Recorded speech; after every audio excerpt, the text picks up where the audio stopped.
आप सभी को मेरा नमस्कार। मैं हूं झारेंद्र कुमार।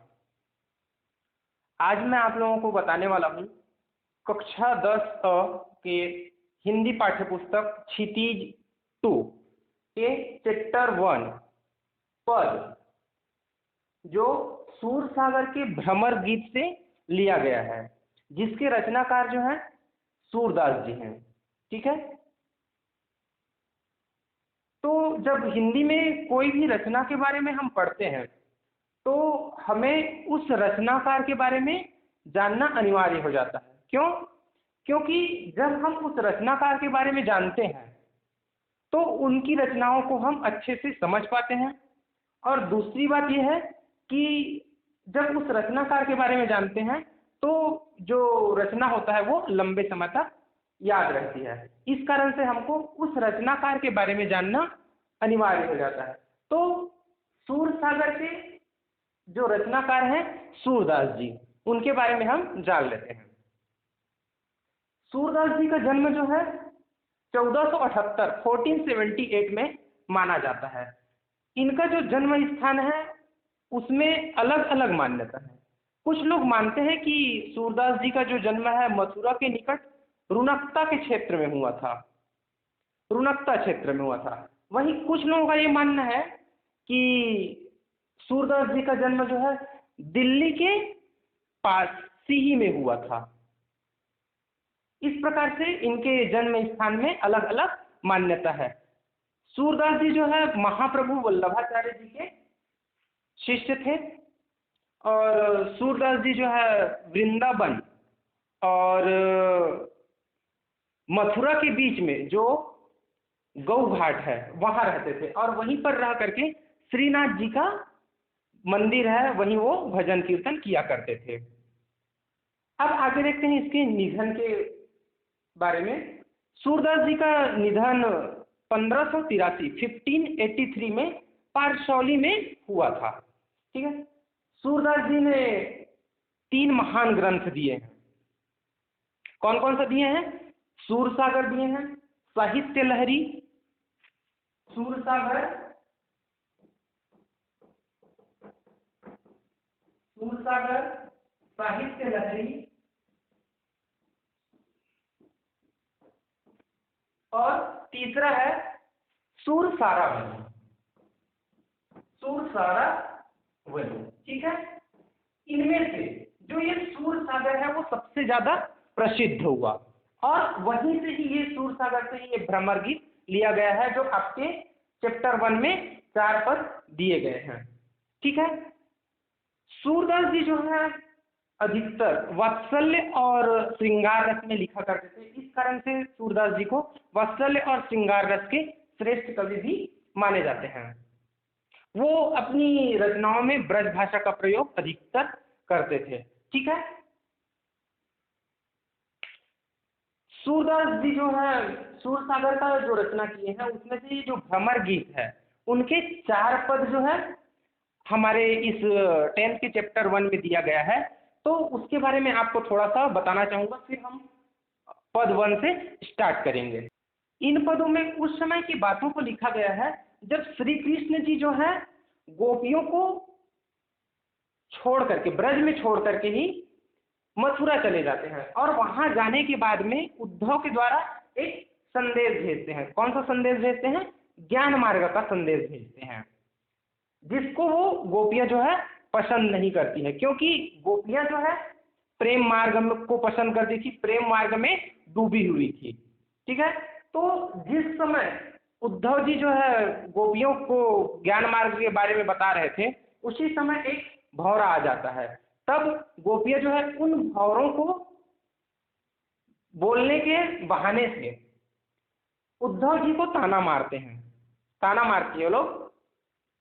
इस कारण से इस गीत का नाम पड़ा है भ्रमर गीत। ठीक है। तो देखते हैं हम पहला पद। पहला पद क्या है? उद्धव तुम हो अति बड़ भागी, अपरस रहत स्नेह तगाते, नाहिन मन अनुरागी, पुर इन पात रहत जल भीतर, तारस देह न दागी, ज्यों जल माह तेल की गागरी, बूंद न ताकौ लागी। प्रीति नदी में पाऊँ न बोरियो, दृष्टि न रूप परागी, सूरदास अबला हम भूरी, गुरु चाटी जो पागी। तो अब देखते हैं पद वन का भावार्थ। उद्धव तुम हो अति बड़ भागी। उद्धव मतलब किसको कहा गया है? उद्धव को। तुम हो अति बड़ भागी। बड़ भागी का मतलब होता है भाग्यशाली। गोपियां जो है कह रही हैं उद्धव से कि हे उद्धव तुम तो बड़े ही भाग्यशाली हो। आगे लिखते हैं कि अपरस रहत स्नेह तगात है। अपरस मतलब अछूता, अलिप्त मतलब जिसको छुआ ही नहीं गया हो, बिना स्पर्श के। रहत स्नेह मतलब प्रेम, तगा मतलब धागा, नाहिन मतलब नहीं, मन मतलब मन, और अनुरागी, अनुरागी किसको बोलते हैं? भक्त को बोलते हैं। ठीक है, तो अपरस मतलब क्या बताया था? अछूता, अलिप्त। तो देखते हैं उद्धव तुम हो अति बड़ भागी, मतलब उद्धव तुम तो बड़े ही भाग्यशाली हो जो श्री कृष्ण के साथ में रह करके भी उनके प्रेम के बंधन में नहीं बंध पाए। अपरस रहत स्नेह तगात है, नाहिन मन अनुरागी, मतलब तुम उसके प्रेम के बंधन में नहीं बंध पाए हो। पुर इन पात रहत जल भीतर, तारस देह न दागी। फिर गोपियां जो है उदाहरण के माध्यम से ये बोलती हैं कि पुर इन पात का मतलब कमल का पत्ता, रहत जल भीतर, कमल का पत्ता जल के भीतर रहता है, तारस देह न दागी। तो भी से रस मतलब पानी, देह मतलब शरीर, दागी मतलब दाग धब्बा। जिस प्रकार से कमल का पत्ता पानी में रहता है, फिर भी से पानी का एक बूंद भी उसका जो है उन पर दाग धब्बा नहीं लगा पाती है, उसी प्रकार से भी तुम भी ऐसे ही हो गए हो। तुम भी कृष्ण के साथ में रह करके भी कृष्ण से दूर ही हो, उनके प्रेम से दूर हो। जो जल माह तेल की गागरी, बूंद न ताकाओ लागी। इसके बाद गोपियां जो है एक और अन्य उदाहरण देती है कि जो जल माह तेल की गागरी, जो मतलब जिस प्रकार जल में तेल की गागरी, मतलब गागरी का मतलब होता है जो गगरा, जो मिट्टी का जो बर्तन होता है ना, एक मटका, उसको बोलते हैं गागरी। जो जल माह तेल की गागरी, बूंद न ताकाओ लागी। जिस प्रकार से तेल लगा हुआ जो मटका होता है उसमें पानी का उस एक बूंद भी नहीं लगता, अगर उसको हम पानी में भी डुबा दें तो पानी उसमें नहीं लगता है, उसी प्रकार से भी तुम भी श्री कृष्ण के प्रेम से दूर हो। प्रीति नदी में पाऊँ न बोझियो, दृष्टि न रूप परागी। प्रीति का मतलब होता है प्यार, प्रेम। प्रीति नदी मतलब प्रेम की नदी में। पाऊँ न बोझियो मतलब पाऊँ का मतलब हुआ पैर, बोझियो का मतलब हुआ डुबाना। दृष्टि न रूप परागी, दृष्टि मतलब जो आंखों के बारे में, उसके बारे में कहा गया है। परागी का मतलब होता है मुग्ध होना। तो आगे बोलती है गोपियां, बोलती है कि हे उद्धव तुम तो श्री कृष्ण जी के प्रेम की नदी में पांव भी नहीं डुबाए हो। प्रीति नदी में पाँव न बोरियो, तुम श्री कृष्ण जी के प्रेम की नदी में पांव भी नहीं डुबाया है, और तुम्हारी दृष्टि उनके रूप में मुग्ध भी नहीं हुई है। अगला आगे बोलती हैं गोपियां, सूरदास जी लिखते हैं कि सूरदास अबला हम भोरी, गुर चाटी ज्यों पागी। अबला का मतलब होता है शक्तिहीन, कमजोर। भोरी का मतलब भोली, भोली भाली। गुड़ मतलब गुड़, चाटी मतलब चींटी, ज्यों पागी। ठीक है, तभी सूरदास जी जो है गोपियों की बात को कहते हैं कि हम तो अबला और भोली हैं जो श्री कृष्ण के प्रेम में डूब गए हैं। हम तो श्री कृष्ण के आगे हैं, गुरु चाटी जो पागी। हम तो श्री कृष्ण के प्रेम में इस प्रकार लिप्त हो गए हैं कि जिस प्रकार से चींटी जो है गुड़ में लिपट जाती है और चाह करके भी उस गुड़ से नहीं निकल पाती है, उसी प्रकार हम भी श्री कृष्ण जी के प्रेम में डूब गई हैं और वहां से हम लोग नहीं निकल पा रहे हैं। इस प्रकार से गोपियां जो है उद्धव पर, उनके अभागेपन पर व्यंग करती है। अभागेपन का मतलब क्या हुआ कि तुम तो भाग्यहीन हो जो श्री कृष्ण के प्रेम में डूब ही नहीं पाए, उनसे आप अपना मन मिला ही नहीं पाए। इस प्रकार से गोपियां जो है उद्धव को ताने मारती है, व्यंग करती है उसके पास। ठीक है। दूसरा पद इस प्रकार है, मन की मांझ रही, कहीं जाई कौन पै उद्धव, नहीं नाही परत कहीं, अवधि आधार आश आवन की तन मन बिखा सही, अब इन जोग संदेश सुनि सुनी, बिरहिनी बिरह दही, चाहती होती गुहार जीत ही तय, उत्तय धार बही, सूरदास अब धीर धरही, क्यों मर ज्यादा न लही। अब इसका भावार्थ देखते हैं। मन की मांझ रही, मतलब मन की व्यथा जो है, मन की जो बात है वो मन में ही रह गई है, क्योंकि श्री कृष्ण जी नहीं आ रहे हैं। आगे कहिए, जाई कौन पे उद्धव, नाही परत कहीं, मतलब कहिए अब हम किसको कहने के लिए जाए, हे उद्धव जी अब हम अपने मन की बात को कहने के लिए किसके पास जाए। ना ही परत कहीं, मतलब ना ही मतलब नहीं, परत मतलब दिखाई नहीं दे रहा है, कोई भी यहाँ पे हमको दिखाई नहीं दे रहा है, क्योंकि प्रेम की बात जो होती है उसको हर किसी को नहीं बताई जाती है, हर किसी के सामने नहीं कही जाती है। अवधि आधार आश आवन की तन मन बिखा सही, अवधि मतलब होता है समय, आधार मतलब आधार मानकर, आश मतलब आश, आवन मतलब आने की, तन मन बिखा मतलब होता है व्यथा, सही मतलब उन्होंने सहन किया।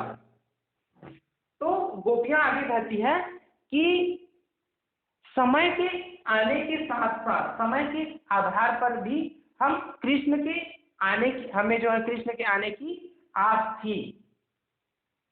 इस प्रकार वो कहती है कि समय के आने के साथ साथ श्री कृष्ण के आने की आस भी अधिक थी, और हमने इस आस के साथ साथ तन मन की व्यथा भी, व्यथा मतलब व्यथा जो कष्ट है, तन मन की जो कष्ट है उनको भी सहन किया है।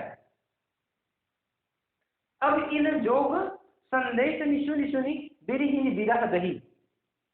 आगे गोपियां कहती है कि अब इन जोग मतलब योग की संदेश मतलब योग की संदेश को सुन सुनकर, विरहीन मतलब होता है वियोगिनी, विरह मतलब जो दुख, दही मतलब बढ़ गई है। ठीक है। तो आगे कहती है कि ये जो श्री कृष्ण ने योग का संदेश भेजा है उनको सुन सुन करके हम वियोगनी हो गई हैं, और हम जो है विरह, हमारी जो है विरह जो है बहुत ज्यादा बढ़ गई है। चाहती होती गुहारी जितहित उततः धार बही। हमें आगे बोलती है कि हमें जहां से प्रेम की उम्मीद थी वहीं से ही योग संदेश की धारा बह रही है। चाहती होती गुहारी, गुहारी मतलब जहां से हमें रक्षा की उम्मीद थी, जहां से हमको प्रेम की उम्मीद थी, जिससे वहीं से ही क्या हो रही है, उततः धार बही, वहीं से ही योग संदेश की धार बह रही है। सूरदास अब धीर धरहि, क्यों मर ज्यादा न लही। आगे सूरदास जी लिखते हैं कि गोपियां यह कह रही है कि अब हम धैर्य क्यों धारण करें, अब धीर धरहि क्यों, अब हम धैर्य धारण क्यों करें, मर ज्यादा न लही, मतलब जब मर्यादा ही नहीं रही तो हम धीर धारण क्यों करें, क्योंकि जो श्री कृष्ण जी हैं वो मर्यादा का पालन ही नहीं किया है। प्रेम का मर्यादा तो वही होता है जहाँ पे प्रेम के बदले प्रेम मिलता है। ठीक है। इस भावार्थ को अगर हम एक साथ अगर लिखना है हमको, तब हम किस प्रकार से लिखेंगे कि गोपियां कहती है कि मन की बात जो है मन में ही रह गई है, क्योंकि श्री कृष्ण जी नहीं आ रहे हैं। अब हम अपनी प्रेम की बात को किसको कहें, किसके पास कहने के लिए जाएं, क्योंकि प्रेम की बात को हर किसी के सामने नहीं कही जाती है। समय के आने के साथ साथ हम श्री कृष्ण के आने की आज भी कर रहे थे, और हमारे तन मन की व्यथा भी हमने सहन किया, लेकिन अब इस योग संदेश को सुन सुनकर हम वियोगिनी हो गई हैं, और हमारी विरह की आग भी बढ़ गई है। हमें जहां से प्रेम की उम्मीद थी वहीं से ही योग संदेश की धारा बह रही है। फिर आगे सूरदास जी लिखते हैं कि गोपियां यह कह रही है कि अब हम धैर्य क्यों धारण करें, जब श्री कृष्ण ने ही प्रेम का मर्यादा ही नहीं रखा, उन्होंने प्रेम के बदले में प्रेम ही नहीं दिया है। ठीक है। तीसरा पद इस प्रकार है, हमारे हरि हारिन की लकड़ी मन कर्म वचन नंद नंदन यह दृढ़ करी पकड़ी, जागत सोवत स्वप्न दिवस नित कांड कांड जकरी, सुनत जोग लागत है ऐसो जो करोई क्री, सुतो व्याधि हमको लय आए देखी सूनी लकड़ी, यह तो सूर्य नहीं लय सौंपो जिनके मन चकरी। इसका भावार्थ देखते हैं, हमारे हरि हारिल की लकड़ी, हमारे हरि, हरि मतलब यहाँ पे श्री कृष्ण के बारे में बोला गया है। हारिल की लकड़ी, हारिल एक पक्षी होता है और लकड़ी मतलब लकड़ी। माना जाता है कि हारिल पक्षी जो है अपने साथ में एक लकड़ी रखे हुए रहता है, उसको हमेशा वो जकड़े हुए रहता है, पकड़े हुए रहता है। क्यों?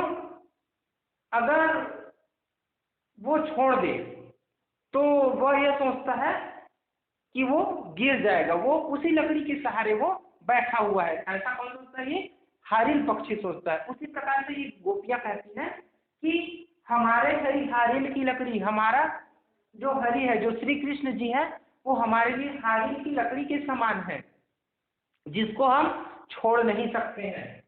मन क्रम वचन नंद नंदनपुर यह दृढ़ करी पकड़ी। मन क्रम वचन, मन क्रम वचन, नंद नंदन मतलब यहाँ पे श्री कृष्ण जी के बारे में बोला गया है। पुर मतलब हृदय, दृढ़ मतलब मजबूती, पकड़ी मतलब होता है पकड़ना। तो मन वचन और कर्म से भी श्री कृष्ण जी को हमारा हृदय जो है मजबूती से पकड़ा हुआ है। जागत सोवत स्वप्न दिवस निति, जागते हुए सोते हुए स्वप्न में, दिन में, दिवस मतलब दिन, निशि मतलब रात, दिन में रात में, कान्ह कान्ह जकरी मतलब सोते हुए जागते हुए स्वप्न में भी, दिन में भी, रात में भी हम लोग क्या करते हैं? कान्हा कान्हा जकरी मतलब रटते रहते हैं, हमेशा कान्हा कान्हा ही रटते रहते हैं। सुनत जोग लागत है ऐसे हो जो करोई ककरी, सुनत मतलब सुनकर, जोग मतलब योग का जो संदेश है, उद्धव जी जो बताए हैं योग संदेश, उसके बारे में सुनत जोग लागत है। तो इस योग संदेश को सुन करके ऐसे लग रहा है जो करोई ककरी, करोई मतलब कड़वी, ककरी मतलब ककड़ी। जिस प्रकार से कड़वी ककड़ी कोई भी काम का नहीं होता है, उसी प्रकार से ये तुम्हारा योग का संदेश हमारे लिए कोई भी काम का नहीं है, ये हमें कड़वी ककड़ी के समान लग रही है। सुते व्याधि हमको ले आए देखी सुनी न करी। सु मतलब वह, तो व्याधि मतलब रोग, हमको तुम ऐसे रोग को ला करके दे रहे हो जिसके बारे में देखी सुनी न करी, मतलब न देखा है, न सुना है, और न ही कभी उनको एहसास किया, मतलब करी का मतलब भोगा है, कभी भी उनको हमने कभी भोगा भी नहीं है। ठीक है। यह तो सूर तिन्हीं लैसों को जिनके मन चक्री। आगे गोपियां ये कहती हैं कि यह जो योग का संदेश लाए हो उनको उन्हें ही सौंप दो, तिन्हीं ले सौंपो जिनके मन चक्री, उनको ही सौंप दो जिनका मन हमेशा, चक्री का मतलब चक्कर लगाते रहता है, मतलब घूमते रहता है, जिनका मन हमेशा विचलित होते रहता है, उन्हीं को ही सौंप दो। हमारा मन तो स्थिर है, हम तो प्रेम मार्ग में ही चलने वाले हैं, हमारे लिए यह जो योग का संदेश है कोई भी काम का नहीं है। अपने इस योग के संदेश को किसी दूसरे को दे दो जिनका मन जो है हमेशा विचलित होते रहता है। ठीक है। अगर हम इस भावार्थ को एक साथ देखें तब क्या होगा कि गोपियां कहती हैं कि हमारे लिए श्री कृष्ण हारिल की लकड़ी के समान है। जिस प्रकार से हारिल की पक्षी जो है लकड़ी को पकड़े हुए रहती है, उसी प्रकार से मन वचन और कर्म से श्री कृष्ण जी को हमारा हृदय जो है मजबूती से पकड़ा हुआ है। हम लोग सोते हुए जागते हुए दिन में रात में कान्हा कान्हा ही रटती रहती है। तुम्हारा यह योग संदेश कड़वी ककड़ी की तरह हमको लग रही है। फिर गोपियाँ जो है उद्धव जी से कहती हैं कि तुम तो ऐसे रूप को हमारे पास ले आए हो जिसे हमने कभी न देखा है, न सुना है, न भोगा है। यह जो योग का संदेश है उन्हें सौंप दो, जिनका मन हमेशा जो है विचलित होते रहता है, हमेशा जो है चक्कर लगाते रहता है। ठीक है। चौथा पद इस प्रकार है, हरि ने राजनीति पर आए, समुझी बात कहत मधुकर के समाचार सब पाए, एक अति चतुर होते पहले ही अब गुरु ग्रंथ पढ़ाए, बड़ी बुद्धि जानी को उनकी जोग संदेश पढ़ाए, उद्धव भले लोग आगे के परिहित दौलत धाये, अब अपने मन फेर पाई है चलत जूते चुराए, ते जो अनीति करे आप उन जे और अनीति छुड़ाए, राज धर्म तो यह सूर्यो प्रथा न जाही प्रजा न जाही सताए। अब इसका भावार्थ देखते हैं। ठीक है। हरि है राजनीति पढ़ाए, गोपियां कहती है कि जो हरि मतलब श्री कृष्ण जी जो है राजनीति सीख गए हैं, राजनीति पढ़ लिए हैं, समुझी बात कहत मधुकर के, और वे कहती हैं कि हम इस बात को समझ चुके हैं। और इसको बोल रही है कहत मधुकर के, मतलब मधुकर मतलब भौरे को, उस भौरे को बोल रही है ना कि समाचार सब पाए, हम इसके बारे में सभी समाचार प्राप्त भी कर लिए हैं कि श्री कृष्ण जी जो है राजनीति पढ़ लिए हैं। एक अति चतुर होते पहले ही अब गुरु ग्रंथ पढ़ाए।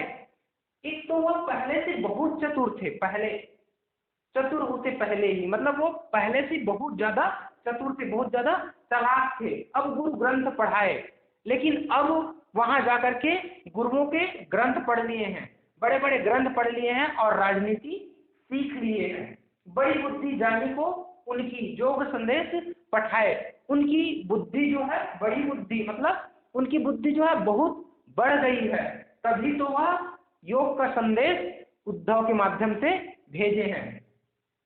उद्धव भले लोग आगे के परहित दौलत धाये, मतलब गोपियां कहती हैं कि पहले के लोग, उद्धव जी पहले के लोग जो है बहुत ही भोले भाले होते थे और दूसरों के हित में ही काम करते थे। अब अपने मन फेर पाई है चलत जूते चुराए, गोपियां कहती हैं कि अब अपने मन फेर पाइए, मतलब फिर से हम अपने मन को पा लेंगी। चलत जूते चुराए मतलब जिसको श्री कृष्ण जी जो है मथुरा जाने के वक्त चुरा करके ले गए थे, अपने साथ ले गए थे, उस मन को हम फिर से प्राप्त कर लेंगे। ते क्यों अनीति करे आप उनसे और अनीति छुड़ाए, वो क्यों अनीति का काम कर रहे हैं, वो क्यों गलत काम ऐसा काम कर रहे हैं जो खुद गलत काम करने से दूसरों को रोकते थे, दूसरों को गलत काम करने नहीं देते थे, वो खुद क्यों अनीति का काम कर रहे हैं। राजधर्म तो यह सुर जो प्रजा न जानी सताए, गोपियां कहती हैं कि राजधर्म तो इस बात में है कि जिसमें प्रजा को न सताया जाए। चलो यह बात ठीक है कि हमें जो श्री कृष्ण जी हैं अपनी सखियां नहीं मानते हैं तो कोई बात नहीं, कम से कम हम उनके प्रजा तो हैं, तो हमें अपनी प्रजा समझकर हमें सताना नहीं चाहिए, प्रजा को सताना राजधर्म नहीं है। ठीक है। इस प्रकार से गोपियां जो है उद्धव को खरी खोटी सुनाती है कि श्री कृष्ण जी जो है योग संदेश को भेज करके ठीक नहीं किया है, हमें तो प्रेम मार्ग में ही रहना है, प्रेम मार्ग में ही चलना है। ठीक है। अगर इसका हम भावार्थ एक साथ देखें तो इस प्रकार से हो सकता है कि गोपियां कहती हैं कि श्री कृष्ण जी जो है राजनीति पढ़ करके आए हैं, मथुरा जाकर वह राजनीति सीख लिए हैं। गोपियां भौरे को यह कहती है कि हम तो यह बात पहले ही समझ चुके थे और सारे समाचार भी पा लिए थे, सभी समाचार पा लिए थे कि सचमुच में ही श्री कृष्ण जी बदल चुके हैं और राजनीति सीख गए हैं। एक तो वह पहले ही बहुत ज्यादा चालाक थे, बहुत ही ज्यादा बुद्धिमान थे और वह अब मथुरा जाकर बड़े बड़े ग्रंथ पढ़ लिए हैं और गुरुओं के ग्रंथ पढ़ लिए हैं, यानी राजनीति की शिक्षा प्राप्त कर लिए हैं, उनकी बुद्धि बहुत बढ़ गई है। इस कारण उद्धव के माध्यम से वो योग संदेश भेजे हैं। गोपियाँ उद्धव से कहते हैं कि पहले के लोग बड़े अच्छे होते थे और दूसरों के हित के बारे में ही सोचते थे। अब हम अपने मन को फिर से पालेंगे, हमें ऐसा लगता है कि हम अपने मन को फिर से पालेंगे, जिसको श्री कृष्ण जी जो है मथुरा जाते हुए चुरा लिए थे। पहले जो दूसरों को अनीति से छुड़ाते थे वो अब खुद ही क्यों यह अनीति का काम कर रहे हैं। राजधर्म तो वही है जो प्रजा को न सताए। अगर वह हमें अपनी शक्ति नहीं मानते हैं तो कोई बात नहीं, कम से कम हम उनके प्रजा हैं, उनको अपना राजधर्म जो है निभाना चाहिए। इस प्रकार से गोपियाँ जो है उद्धव को ताना मारती हैं और खरी खोटी सुनाती है कि श्री कृष्ण जी जो है यह योग का संदेश भेजकर ठीक नहीं किया है। ठीक है, समझ में आया होगा उम्मीद करता हूँ। Okay, thank you.